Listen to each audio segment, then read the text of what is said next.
Jae-ho Kim loved staying late at the university observatory.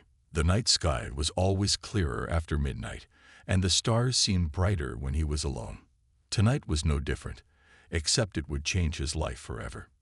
He sat at his desk, sipping his third cup of coffee, when the computer made a strange beeping sound. At first, he thought it was just another satellite, but the signal pattern was different. It didn't move like any satellite he had ever tracked. "That's weird," he muttered, adjusting his glasses. The signal was getting stronger. He checked his calculations again and again. Whatever this thing was, it was heading straight for Earth. And fast. Jae-ho grabbed his jacket and ran outside with his tablet. The cool autumn air hit his face as he looked up at the sky. Then he saw it, a streak of blue light cutting through the darkness. It wasn't like a meteor. This light moved in a controlled way, as if something was steering it. The object crashed in the forest behind the observatory. The sound wasn't as loud as Jae-ho expected, more like a car hitting a tree than a meteor strike. Without thinking twice, he grabbed his flashlight and ran into the woods. The forest was dark and quiet, too quiet. Even the usual cricket sounds had stopped. After 10 minutes of walking, Jae-ho saw a faint blue glow between the trees. His heart was beating fast, but his curiosity was stronger than his fear. What he found changed everything he thought he knew about the universe. It wasn't a satellite or a meteor. It was a small ship, about the size of a car. The metal surface looked like flowing water, with patterns that moved and shifted in the moonlight. A section of the ship was damaged, letting out wisps of blue smoke. Jae-ho approached slowly, his hand shaking as he held up his flashlight. That's when part of the ship opened up, making a soft humming sound. He expected aliens like in the movies, tall, scary, with big heads. Instead, he saw someone who looked almost human. The alien was about his age, or at least looked it, with silvery skin that seemed to shimmer. They wore clothes that looked like a simple spacesuit, but made from material that changed color slightly as they moved. The alien was hurt, holding their side where a small cut was bleeding a light blue liquid. Are you okay?" Jae-ho asked, not sure if they could understand him.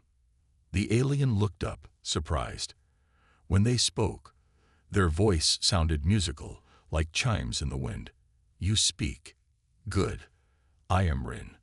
They tried to stand but stumbled. Jae-ho rushed forward to help them. "Careful. You're hurt." He was surprised to find that Rin felt warm to the touch, just like a human. "My ship," Rin said in broken English. "Must hide it. Not safe for your people to find." Jae-ho looked around. He knew Rin was right. If anyone found this ship, it would cause panic. Or worse, the government might take Rin away for experiments. He remembered the old storage shed near the observatory. Nobody had used it for years. "I know a place," he said, "but we need to move fast. Can you walk?" Rin nodded. Together, they activated something in the ship that made it shrink to the size of a suitcase. Jae-ho was amazed, but there wasn't time to ask questions. He helped Rin walk while carrying their ship to the shed. Once inside, Rin collapsed onto an old chair. "Thank you," they said, their silver skin glowing softly in the dark. "Most beings run when they see me. You helped." Jae-ho found an old first aid kit on the wall. "Well, I always wanted to meet someone from another world, though I didn't expect it to happen while I was studying for my astronomy final." He smiled as he helped clean Rin's wound. "Why did you crash?" Rin's face grew serious. "Long story. Dangerous story. Better you don't know." "Well," Jae-ho said, finishing with the bandage, "I'm already helping an alien hide their spaceship. How much more dangerous could it get?" He had no idea just how dangerous it would become, or that this night would be the beginning of the greatest friendship in 2 galaxies. 3 days had passed since the crash, and Jae-ho was getting better at sneaking food to the storage shed. Today, he carried a bag full of different Korean snacks and his mom's leftover kimchi stew. He had never thought he would be teaching an alien about Korean food, But here he was. "What's this one called again?" Rin asked, holding up a package of Ramyon. Their silver skin now had a slightly pink tint, which happened whenever they were excited about something new. "Ramyon," Jaiho said, filling an electric kettle he brought to the shed. "It's like space noodles." He laughed at his own joke. "You'll love it." Everyone loves Ramyon. While the water heated up, Jaiho watched Rin work on their ship. The damaged part was spread out on an old table, and Rin was fixing it with tools that seemed to appear and disappear from their fingers like magic. "Your technology is amazing," Jaiho said. "How does it all work?" Rin smiled, their silver skin shimmering. "Same way your phone works." "Sort of. We just skip some steps." They pointed to Jaiho's smartphone. "Your people use electricity, wires, circuits. We use thought waves and star energy, different paths to same goal." The kettle beeped, and Jaiho prepared the Ramyon. Rin watched carefully, copying his movements as if they were studying a complex science experiment. When the noodles were ready, Rin took their first bite. Their eyes widened, glowing with a bright blue light. This is wonderful. We have nothing like this in my galaxy." The flavors, the heat, the texture. They ate faster, clearly enjoying every bite.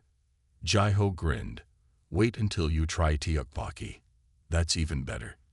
While they ate, Rin taught Jaiho about their world. They came from a planet called something that sounded like singing wind chimes. When Jaiho couldn't pronounce it, Rin laughed and said their planet was a lot like Earth, just with 3 moons and purple oceans. "Your clothes are interesting," Rin said, looking down at the oversized hoodie and jeans Jaiho had brought them. Their own spacesuit was safely hidden inside their ship. "Much less practical than ours, but comfortable. Feels like a hug." Jaiho spent the next hour teaching Rin how to act more human. They practiced walking normally instead of the floating way Rin usually moved. They worked on making Rin's skin look less silvery, which Rin could do by concentrating hard. "Remember," Jaiho said, "no glowing when you're excited, and try not to make things float." "Humans make things so difficult," Rin sighed, but they were smiling. "On my world, we let our feelings show in our skin. Here, you hide everything inside. Must be very tiring." Later that evening, as the sun was setting, Rin showed Jaiho holograms of their home. Beautiful cities that looked like they were made of crystal floated in the air. People with silvery skin flew between buildings using what Rin called thought wings. "Your world is incredible," Jaiho said, watching alien children play games by creating light shapes in the air. "Why would you ever leave it?" Rin's skin darkened to a deep gray, which Jaiho had learned meant they were sad. Sometimes you must leave beautiful things to protect them." They quickly changed the subject. "Tell me more about Earth. What is this K-pop your people love so much?" Jaiho pulled out his phone and played some music. Rin's skin immediately turned rainbow-colored with excitement. The rhythms, the patterns. It's like stellar mathematics in sound form. They spent the rest of the evening listening to music, sharing stories, and learning about each other's worlds. Jaiho taught Rin popular dance moves, while Rin showed him how their people celebrated festivals by creating light shows with their bodies. As night fell, Jaiho had to leave. But before he did, Rin grabbed his hand. Their skin was glowing softly in the darkness. "Thank you," they said quietly, "for showing me that there are good people in every galaxy." Jaiho smiled. "That's what friends are for, right?" What he didn't know was that this simple friendship would soon be tested in ways neither of them could imagine. Hannah knew her brother was hiding something. Jaiho had been acting strange for 2 weeks now, always running off to the university with extra food and supplies. As his younger sister, it was her job to find out what was going on. One evening, she followed him to the old storage shed behind the observatory. She waited until he went inside, then crept up to the window. What she saw made her gasp. Her brother was sitting with someone whose skin was changing colors like a rainbow. They were both looking at floating numbers and letters in the air between them. "That's wrong," the color-changing person said, pointing at one of the floating equations. "Look, in space mathematics, you have to count gravity pulls from all directions." Hana couldn't help herself. She pushed open the door. "Ji-ho, what in the world?" Both Ji-ho and the stranger jumped. The floating numbers disappeared instantly. Ji-ho looked terrified, but Hana was already closing the door behind her, her eyes wide with excitement. "You're an alien, aren't you?" she asked the stranger. "This is so cool." The alien, who introduced themselves as Rin, looked at Ji-ho with glowing purple skin. "Is she safe?" Ji-ho nodded. "She's my sister, Hana. Meet Rin. And yes, they're from another galaxy. You can't tell anyone." Hana sat down with them, full of questions. Soon, the three of them were talking and laughing like old friends. Hana was studying computer science, and she was amazed by Rin's knowledge of advanced technology. "So you're saying your whole internet runs on thought waves?" Hana asked. "No wonder your civilization is so advanced." The next day, they decided to show Rin more of Seoul. Hana helped pick out better clothes for them, a face mask and a big jacket, which wasn't unusual in the city. Rin's silvery skin now looked almost normal, though it still sparkled a bit in direct sunlight. They took Rin to a busy street market. The alien was fascinated by everything. The food stalls, the bright signs, the crowds of people. "Your world is so alive," Rin said, their skin turning a happy shade of gold under their clothes. But their fun day almost went wrong when they passed a police station. An officer came out and looked at them strangely. Hana noticed some kind of device in his hand that was blinking. "Quick," she said, pulling Rin into a Norabang karaoke room. They hid there for an hour, singing songs to cover their nervousness. Rin turned out to be an amazing singer, their voice creating harmonies that shouldn't have been possible. "That was close," Ji-ho said later, back at the shed. "They must be looking for energy signatures that aren't human." "We need to be more careful," Hana agreed. "But at least we got to hear Rin sing." "You should start a K-pop group," she joked. Rin's skin turned pink with embarrassment. "I prefer to help with your studies. Speaking of which," they waved their hand, and more equations appeared in the air. "Let's work on that space physics problem again." Over the next few days, both Ji-ho and Hana's grades improved dramatically. Rin's way of explaining complex math and science made everything seem simple. They showed how the same patterns appeared in stars, music, and computer code. But one evening, while they were studying, Rin suddenly froze. Their skin turned a dark, stormy gray. "What's wrong?" Hana asked. "They're here," Rin whispered. "The ones I was running from. They've reached your solar system." Ji-ho and Hana looked at each other in worry. Their simple friendship was about to become much more complicated. Through the shed's window, they could see new stars appearing in the sky, stars that shouldn't have been there. The real test of their friendship was about to begin. The morning news showed strange lights in the sky over Seoul. The government called them weather balloons. Ji-ho, Hana, and Rin knew better. "It's time I told you the truth," Rin said. Their skin had turned a deep blue, almost black with worry. They pulled out a small crystal from their pocket. It glowed with a soft green light. "This is why they're hunting me." "Who's hunting you?" Ji-ho asked, watching as the crystal floated above Rin's palm. "The darkness traders," Rin said quietly.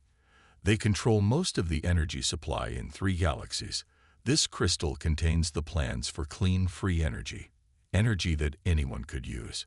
Energy that would put the traders out of business." Hana's eyes widened. "So they're space gangsters, like evil corporate aliens." "Worse," Rin said. "They destroy whole planets that threaten their business. My people discovered this energy source by accident. When the traders found out, they Rin's skin turned gray with sadness. Many of my people died. I escaped with the plans. Suddenly, their conversation was interrupted by a loud knock at the shed door. All three froze in fear. University security, a voice called. We're conducting a routine check. Jai-Ho looked through a small crack in the wall. The person outside wore a security uniform, but something was wrong. Their movements were too stiff, too perfect. They found me, Rin whispered, their skin turning pale. Those aren't real security guards. Look at their eyes. Hana peeked out another crack. The guard's eyes had a strange purple glow. What do we do? Jai-Ho thought fast. He grabbed an old tarp and threw it over Rin's ship. The back window, he whispered. It's small, but we can fit through it. As the knocking got louder, they quickly squeezed through the tiny window. Just in time, they heard the shed door break open as they ran into the woods behind the observatory. We need to split up, Hannah said as they ran. I'll go east. Make them think Rin went that way. Ji-Ho, take Rin to the old subway station we explored last summer. Remember, the one they closed down. Jai-Ho nodded. It was a good plan. The old station had many tunnels and hiding places. They separated, with Hannah running one way, making lots of noise to draw attention. Jai-Ho and Rin went the other way, keeping low and quiet. As they ran, Rin explained more. The traitors can look human, but they can't copy human emotions. That's why their disguises aren't perfect. They move too smoothly, never blink enough, never show real feelings. They made it to the abandoned subway station. The place was dark and dusty, full of old signs and empty platforms. They found a maintenance room and hid inside. I'm sorry, Rin said, their skin glowing dimly in the darkness. I didn't want to bring trouble to your world. To you and Hannah. Jai-Ho put a hand on Rin's shoulder. That's what friends are for. We help each other. But I don't understand. Why Earth? Why did you come here? Because your planet is special, Rin said. You humans are young in space terms, but you feel things so strongly. You care so deeply. The traitors don't understand emotion. It's their weakness. They can't predict what humans will do. Jai-Ho's phone buzzed. A text from Hana. Lost them in the university campus, but there are more coming. They're asking questions all over the city. Rin looked at the crystal in their hand. Maybe I should just give them what they want. It's not worth putting Earth in danger. No, Jai-Ho said firmly. If these traitors are as bad as you say, we can't let them win. There must be others who would help us. Other aliens hiding on Earth. Rin's skin lightened slightly, showing hope. Yes, there might be. But finding them would be dangerous. More dangerous than space gangsters who want to destroy planets. Jai-Ho smiled. I think we can handle it. What they didn't know was that Hannah was already working on a plan. One that would change everything. Hannah sat in front of her computer in her small apartment, typing faster than she ever had before. After running from the fake security guards, she remembered something important. A strange website she had found last year while working on a coding project. The site had weird patterns that looked like star maps. She had thought it was just a group of space fans, but now she knew better. After 3 hours of careful coding, she finally got in. A message popped up, looking for star friends. Hannah took a deep breath and typed, "My friend has a green crystal that makes free light." The screen went black. Then new words appeared. Meet at the Blue Cat Cafe. 1 hour. Order milk tea with extra bubbles. She called Ji-Ho right away. 20 minutes later, they all sat in the cafe. Jai-Ho, Hannah, and Rin wearing a face mask and hat. They ordered exactly what the message said.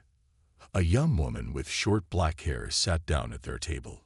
She wore a blue cat pin on her jacket. "I'm Soo-Jin," she said quietly. "And your friend isn't the only visitor we're helping hide." Soo-Jin took them to what looked like an ordinary office building. But when they went to the basement and through a hidden door, they found something amazing. The basement was full of advanced computers and strange devices, and there were aliens, at least 10 of them, all disguised to look human. "Welcome to the Earth Protection Network," Su-Jin said. "We've been helping friendly aliens hide from the traitors for years." Rin's skin flickered with surprise under their clothes. "There are so many of us here."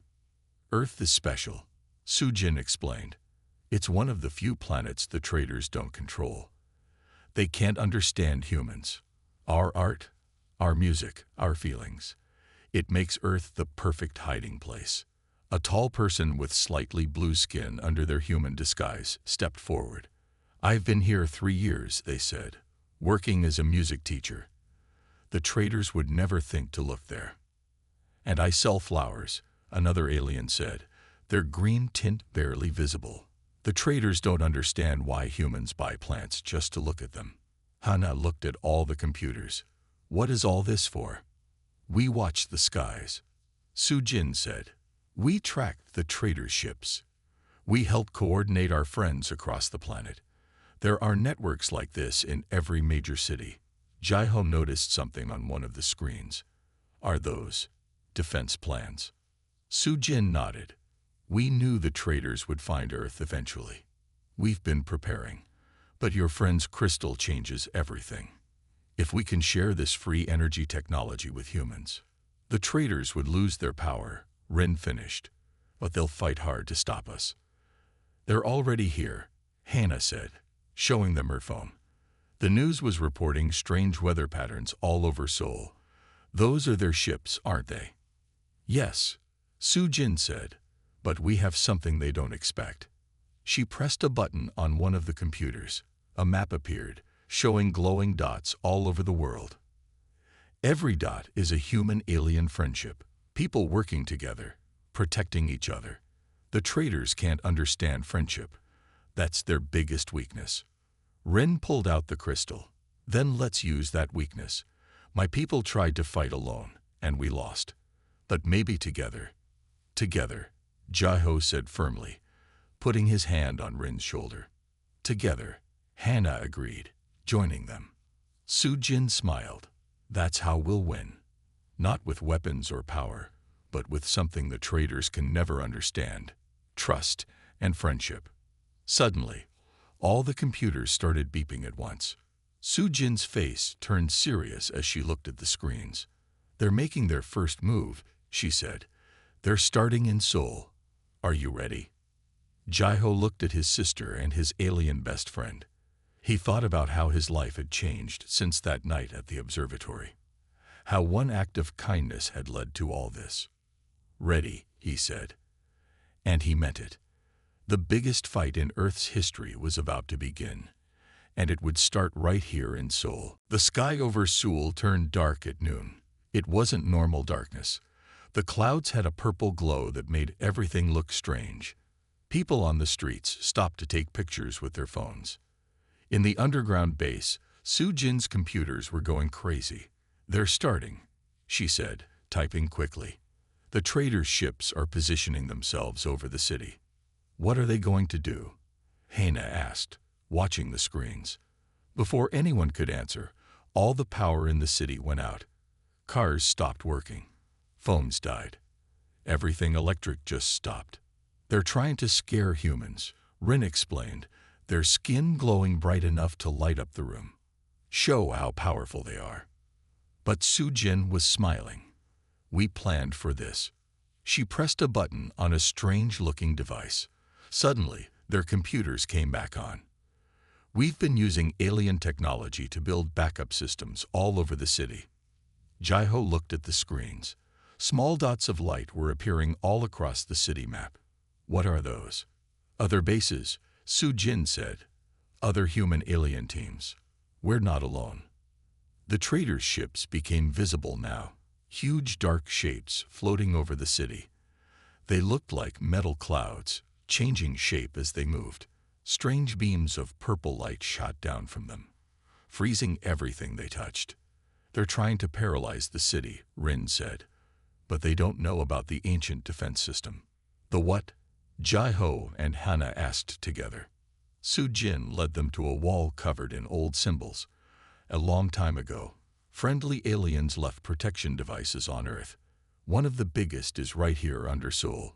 We just need to activate it. With this, Rin said, holding up their crystal. The same energy that could free the galaxies can power the old defense system. Suddenly, the building shook. Above them, they could hear heavy footsteps. Traitor soldiers, Su-Jin said. They must have tracked our power signal. Hana, can you hack into the city's emergency system? We need to warn people to stay inside. Hana nodded and got to work. Ji-Ho helped Su-Jin gather weapons, strange-looking devices that shot beams of blue light. Rin studied the wall of symbols, their skin changing colors as they thought. I need 10 minutes, Rin said, to connect the crystal to the old system. We'll give you 20, Ji-Ho said, standing by the door with one of the light weapons. The ceiling cracked. Traitor soldiers dropped down. They looked almost human, but their movements were too smooth, too perfect. Their eyes glowed purple. Now, Su-Jin shouted. Ji-Ho and Su-Jin fired their weapons. The blue beams didn't hurt the traitors, but they pushed them back. Hana's voice came over the city's emergency speakers, telling everyone to stay in their homes. Rin worked faster, pressing the crystal into different symbols on the wall. Each one lit up with green light. The traitors kept coming, but something strange was happening to them. Near the glowing symbols, they seemed confused, less smooth in their movements. It's working, Rin shouted. The crystal's energy, it's affecting their technology. With a final push, Rin pressed the crystal into the center symbol. Green light exploded up through the city. The old defense system was awake. Giant beams of green light shot up from different points in Seoul, forming a shield over the city. When the traitors' purple beams hit it, they bounced back. Their ships started to pull back, retreating to the clouds.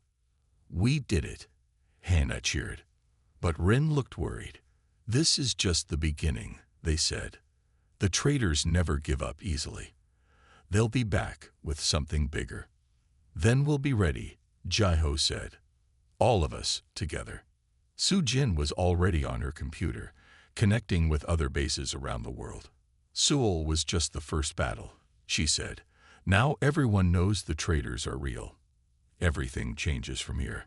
They looked out the window at the green shield protecting their city.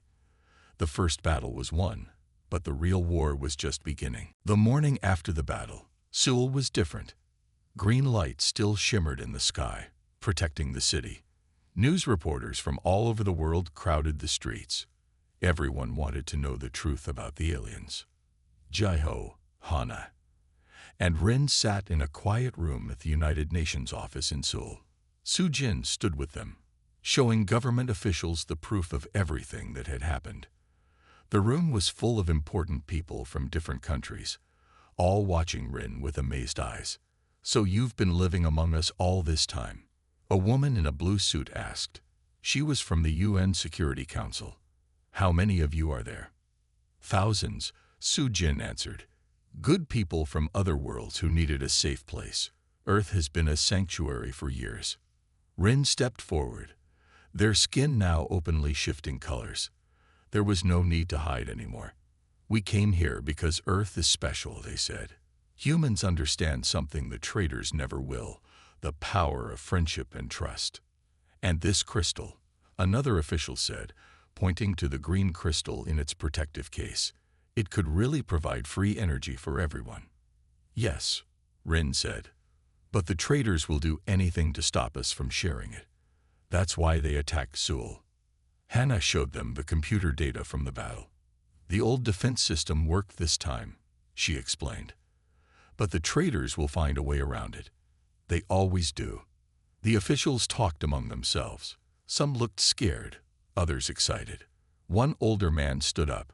How do we know we can trust any of you? He asked. Maybe you're all a threat to Earth. Ji-Ho couldn't stay quiet anymore. He stood up next to Rin. A few weeks ago, I found Rin hurt and alone. They could have threatened me or tried to control my mind.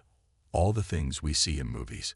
But instead, they showed me friendship. They helped me and my sister learn. They trusted us. And it's not just them. Su-jin added, "Look at these." She showed pictures from all over the world. Aliens and humans working together, helping each other, being friends. The traitors attack worlds because they don't understand them, Rin explained. They only understand power and control. But Earth is different. Here, people care about each other. They help strangers. They make art and music just to make others happy. The traitors can't understand that. The room was quiet for a moment. Then the UN woman spoke again. "What do you need from us?" "Work with us," Su-jin said. "The Earth Protection Network has bases everywhere. With government help, we can build better defenses, share the crystal's energy technology, show the galaxy that there's a better way than the traitors control." More officials asked questions. Hours passed. Finally, they reached a decision. "We will help," the UN woman said. "But everything must be open now. No more hiding. The world needs to know the truth." As they left the building, reporters were waiting outside.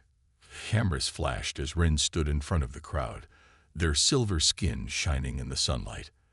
They held Jaiho's hand on one side and Hannah's on the other. "Are you afraid?" Jaiho asked quietly. "A little," Rin admitted, "but not of humans anymore. When I crashed here, I thought I had to hide forever. Instead, I found a best friend. Then more friends. Now maybe we can show the whole galaxy what friendship really means." Hannah smiled. "The traitors won't know what hit them." "Speaking of that," Su-jin said, checking her phone, "our sensors show they're gathering a bigger fleet. They'll be back." Jaiho squeezed Rin's hand. "Then we'll be ready, all of us together." As they faced the cameras, Jaiho thought about that night at the observatory. One small act of kindness had started something huge. Now the whole world was changing. And somewhere in space, the traitors were about to learn a very important lesson about the power of human friendship. 1 month after the first battle, the traitors returned. This time, they'd brought their entire fleet, thousands of ships that filled the sky like dark stars. But Earth was ready. In Seoul's underground base, Jaiho, Hana, and Rin worked with Su-jin and scientists from around the world. They had spent weeks combining Earth's technology with alien science, creating something new. "Look at this," Hannah said, pointing to her screen. All over the world, green dots were lighting up. Each one was a crystal-powered defense station, built using Rin's designs. Every major city is protected now. "The traitors won't expect this," Rin said, their skin glowing with excitement. "They think humans are weak because they care about each other. They don't understand that caring makes humans stronger." Suddenly, all the alarms went off. The traitors were attacking everywhere at once. Their purple beams were stronger now, pushing against the green shields protecting Earth's cities. "They're trying to break through." Su-jin shouted over the noise, "We need more power." That's when Jaiho remembered something Rin had said weeks ago. "Music," he said. "Rin, you said your people use thought waves. Humans use music to share feelings. What if we combine them?" Hannah understood immediately. She started typing fast. "We can connect the crystal network to radio stations, streaming services, everything that plays music. Channel all that emotional energy." Rin's skin turned bright gold. "Yes. Quick, help me adjust the crystals." All over the world, a message went out. "Play music. Any music. Let the whole world sing together." And people did. In every city, in every home, people played music and sang. K-pop in Seoul, jazz in New Orleans, classical music in Vienna, traditional songs in Lagos, all of it flowing through the crystal network. The green shields began to pulse with the music. Each song, each voice added power. The shields grew stronger, pushing back against the traitors' attacks. In their ships, the traitors were confused. Their computers couldn't understand what was happening. How could music and feelings make energy? It didn't make sense to them. Now, Su Jin ordered, "Send the signal." Jai-Ho and Rin pressed their hands together on the main crystal. Hannah activated the worldwide network. All the music, all the emotions, all the friendship energy burst upward at once. A massive wave of green light swept across the sky. When it touched the trader ships, something amazing happened. Instead of destroying them, the energy changed them. Their dark metal turned clear as glass. Inside each ship, the traders experienced something new. They felt emotions for the first time. The attack stopped. The huge fleet hung in the sky, transformed. Hours later, in the UN building, the leader of the traders spoke. They looked different now, their perfect faces showing real feelings. "We were wrong," they said, their voice shaking. "We thought power came from control, from making others weak. But today we felt friendship, love, joy. We understand now." Rin stepped forward, holding the crystal. "Then help us share this energy with everyone. Not just the power to run machines, but the power of working together." The trader leader nodded. "Yes, we want to learn from Earth. From humans. You've shown us a better way." 1 year later, Jai-Ho stood with Rin at the New Earth Space Center. Ships from different galaxies came and went peacefully. The crystal technology had spread everywhere, giving free, clean energy to all worlds. "Did you ever think this would happen?" Jai-Ho asked, watching alien children playing with human kids in the center's park. "When you crashed here that night?" Rin's skin sparkled with happy colors. "Never. I was just looking for a place to hide. Instead, I found a best friend, and that changed everything." Hannah ran up to them, waving her phone. "Come on. Su Jin says the first human-alien K-pop group is about to perform." As they walked together, Jai-Ho smiled. The universe was a very big place, but with friendship, it felt just like home. The end.